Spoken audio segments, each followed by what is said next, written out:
The Psychology of Addiction, How We Become Addicted and How to Break the Cycle by Professor Nigel MacLennan.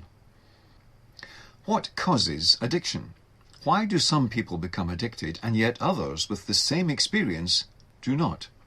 What do people who overcome addiction do that others who are still addicted don't? What works in the real world according to experts by experience? How can you overcome your own addictions or help others to overcome theirs? Addiction is a complex and multifaceted phenomenon that has perplexed researchers, healthcare professionals, and wider society for centuries. Addictions of all sorts have the power to grip people and can alter their behavior, thoughts, and lives. Understanding the causes of addiction. Any addiction develops as a result of a complex interaction of genetic, psychological, social, and environmental factors. Addictions come in all shapes and sizes, from alcohol to drugs, from gambling to gaming, from anorexia to bulimia. Just about every human substance or behavior can become the focus of an addiction. Genetics. Some individuals may be genetically predisposed to addiction. Specific genes can affect how the brain responds to substances or behaviors, making some people more vulnerable. Brain chemistry. Substance use and repeated behaviors can alter the brain's reward system, leading to increased cravings and compulsions. Neurotransmitters like dopamine play a critical role in reinforcing addictive behaviors. Some people seem more vulnerable here too. Psychological factors. Underlying mental health conditions such as depression, anxiety, or trauma can increase the risk of addiction. Many addicts started with their chosen substance or behavior being self-medication, an attempt to ameliorate some form of psychological pain. Environmental influences.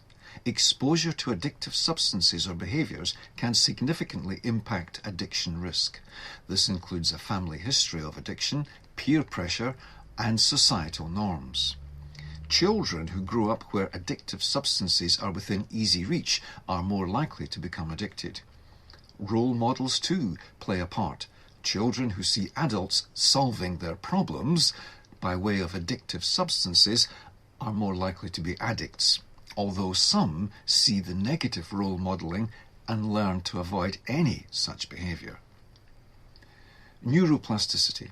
The brain's ability to adapt and change means that repeated exposure to addictive substances and addictive behaviors can reshape our brains to reinforce addictive behaviors. Theories of addiction. The factors leading to addiction can interact in many possible ways. That has led to the creation of many different theories that seek to explain addiction. Here are just some of them. The disease model of addiction. The disease model of addiction views addiction as a chronic, relapsing brain disease characterized by changes in brain structure and function. It suggests that addiction is influenced by genetic factors and neurobiological changes that lead to compulsive behavior or substance seeking and use. A constructive use of the theory. Seek professional help to address any neurological and genetic factors contributing to the addiction. The biosocial model. The biosocial model takes a holistic approach, considering biological, psychological, and social factors in addiction. It acknowledges that addiction is influenced by a combination of genetic predispositions, psychological vulnerabilities, and environmental stressors. A constructive use of the theory is to engage in a comprehensive approach that addresses biological, psychological, and social factors. Social learning theory. Social learning theory proposes that addiction is learned through observation, modeling, and reinforcement.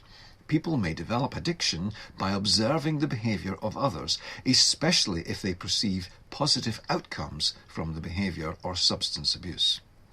A constructive use of the theory recognize the role of learned behaviors and identify positive alternative behaviors to replace addictive ones. The cognitive behavioral model.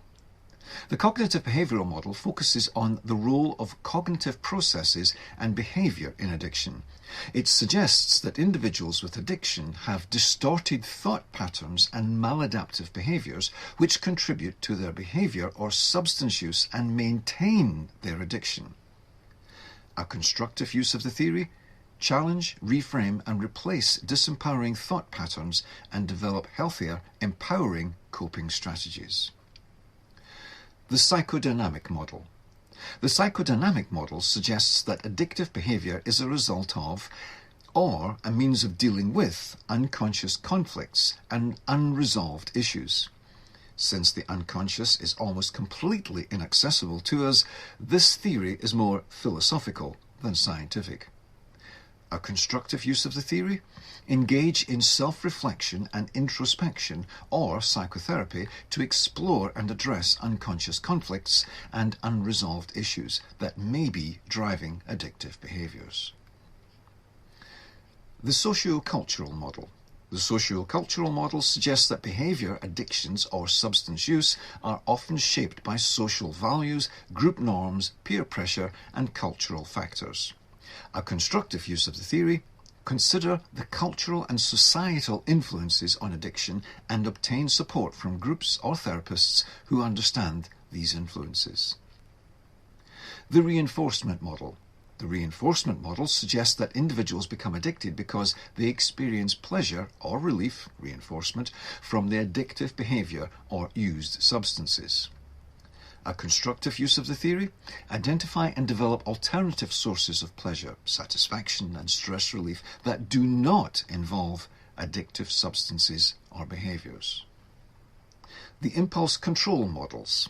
The impulse control models suggest that addictive behaviours result from an inability to control impulses. A constructive use of the theory: develop self-awareness of impulse control and reflective decision-making processes. Focus on strengthening the reflective, rational decision-making to counteract the impulsivity which is characteristic of addiction. The sensitization and desensitization theories. The sensitization and desensitization theories suggest that addiction is driven by changes in the brain's reward system. Repeated exposure to addictive behaviours or substances either sensitizes or desensitizes the brain's reward pathways, leading to heightened craving and compulsive behaviour or substance seeking. A constructive use of the theory: recognise that heightened craving can come from the brain needing more and more behaviour or substance to achieve the desired end, or more and more behaviour or substance use strengthens the link to perceived reward. The self-medication hypothesis. The self-medication hypothesis suggests that some individuals use substances to self-medicate underlying emotional or psychological distress. Substance use provides temporary relief from symptoms leading to addiction. A constructive use of the theory: address the underlying emotional or psychological distress. Develop alternative strategies for coping with that distress. The interactional model. The interactional model suggests that there are multiple interacting factors, including biological, psychological, social, and environmental influences that explain addiction.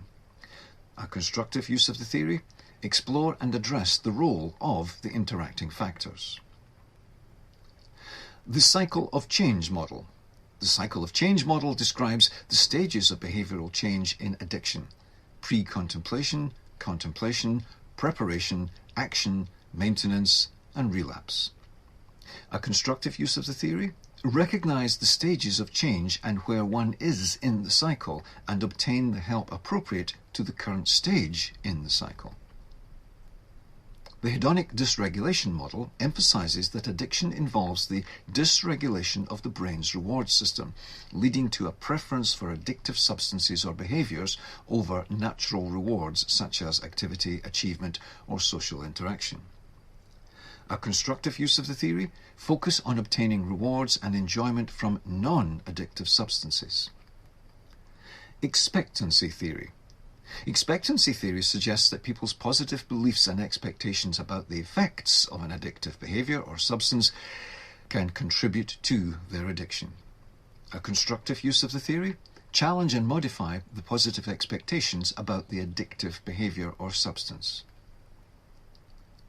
Variation in susceptibility. Each of those models provides a different perspective on the complex phenomenon of addiction.